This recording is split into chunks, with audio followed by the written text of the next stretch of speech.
use, and is that alright?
The unthinkable happened.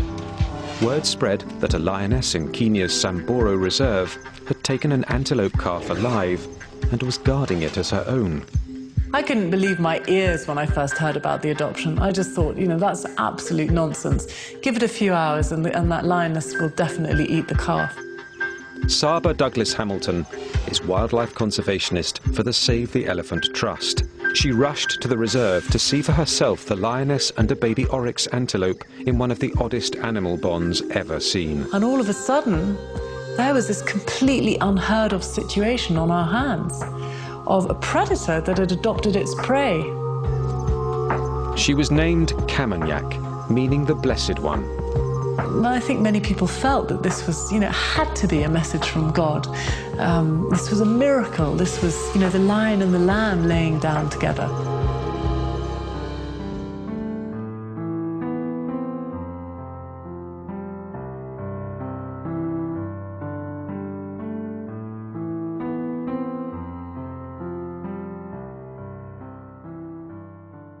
Of course, it's a human child and a human baby. And what can you define the abortion procedure? It's like an abortion would be like, obviously you get pregnant, right? So you've got like a fetus growing in your stomach. So it is a child, it is a person. Right. But at the same time, it's not, I don't think that it's physically conscious of itself, it's not aware that it's a living thing yet. That's why they have laws that you're not allowed to abort after a certain, period of months. Well, actually, in the United States, you can abort till 9 months of pregnancy. Really? I did not know that.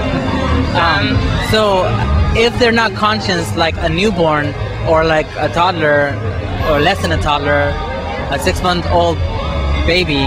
I think that when the baby has bones, that's when I would draw it off. Oh, cool. It's like, you don't because I don't know how exactly the abortion process works, but I know they just suck it out, and I think at the point when you have to start breaking bones to get it out of your body, I think that's wrong. Because at that point, I think it's too far along. Do you agree when it has a heartbeat, it should still kill the child? No, I think that if it has a heartbeat, I think that it's still okay after, I don't know, that's just my personal thing, I don't think it's bad. Okay, and then just one more question, this is what we're asking everybody. It's wrong to kill an individual human being, right? Yeah. So, but you disagree that a child or a baby or a human fetus is it's okay if they're in the womb, if they don't have bones? Well, I guess it's a moral dilemma for each person to figure out, but me personally, I would not bring a child into the world that I wasn't ready to care for. So it's the moral dilemma is we don't know whether it's right or wrong to kill individual human being? Well, I think that's everyone's choice. I think that women should be able to decide if they want to keep their baby or not, and if they don't, I think that they should be able to get rid of it. It's each woman's choice. No, to kill an individual human being. Okay, yeah, that's wrong. Yeah, once they're out, it's definitely wrong.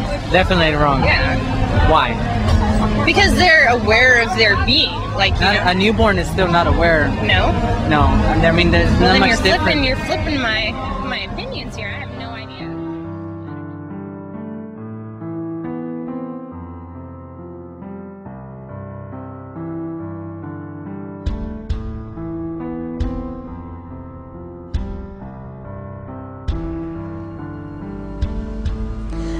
I'm adopted, and my biological mother was 17, and so was my biological father. She was 7.5 months pregnant when she decided to go to Planned Parenthood, which is the largest abortion provider in the world, and they counseled her to have a late-term saline abortion, which is a saline salt solution that is injected into the mother's womb. The baby gulps that solution, it burns the baby inside and out, and then she has to deliver a dead baby within 24 hours. And to everyone's great shock and surprise, I didn't arrive dead but alive on April the 6th, 1977 in a Los Angeles County abortion clinic. What's fantastic about this, about the perfect timing of my arrival, is that the abortionist was not on duty yet.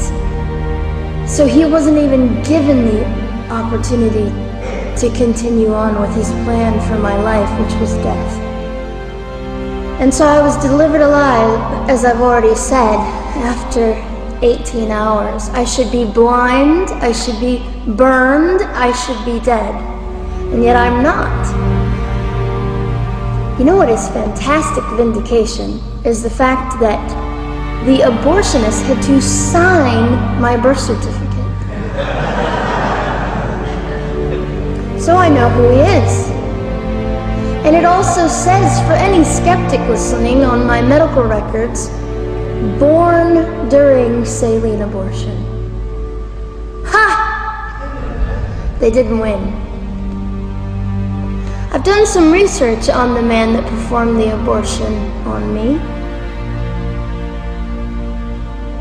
And his clinics are the largest chain of clinics in the United States of America, and they gross $70 million a year. I read him say, I read a quote from him at some point several years ago, and he said, "I have aborted over 1 million babies, and I consider it my passion." I tell you these things because, listen, ladies and gentlemen, we are in an interesting battle, whether we realize it or not, in this world. It is a battle between life and death. What side are you on? You see, we're playing for keeps. We're playing for, I'm hoping to be hated by the time that I die so that I can feel God about me and understand what it was to be hated. He was hated. Christ was hated. And I know that I'm in a government building, and a beautiful one it is, and I love your country as well as my own. But I know in the age that we live in, it is not at all politically correct to say the name of Jesus Christ in places like this. To bring him into these sorts of meetings, because his name can make people so terribly uncomfortable. But I didn't survive so I could make everyone comfortable. I survived so I could stir things up a bit. Now I am just compelled to say this. If abortion is merely about women's rights, ladies and gentlemen, then what were mine? There was not a radical feminist standing up and yelling about how my rights were being violated that day. In fact, my life was being snuffed out in the name of women's rights. Leave me out with the waste. This is not what I do. It's the wrong kind of place to be thinking of you. It's the wrong time for somebody new. It's a small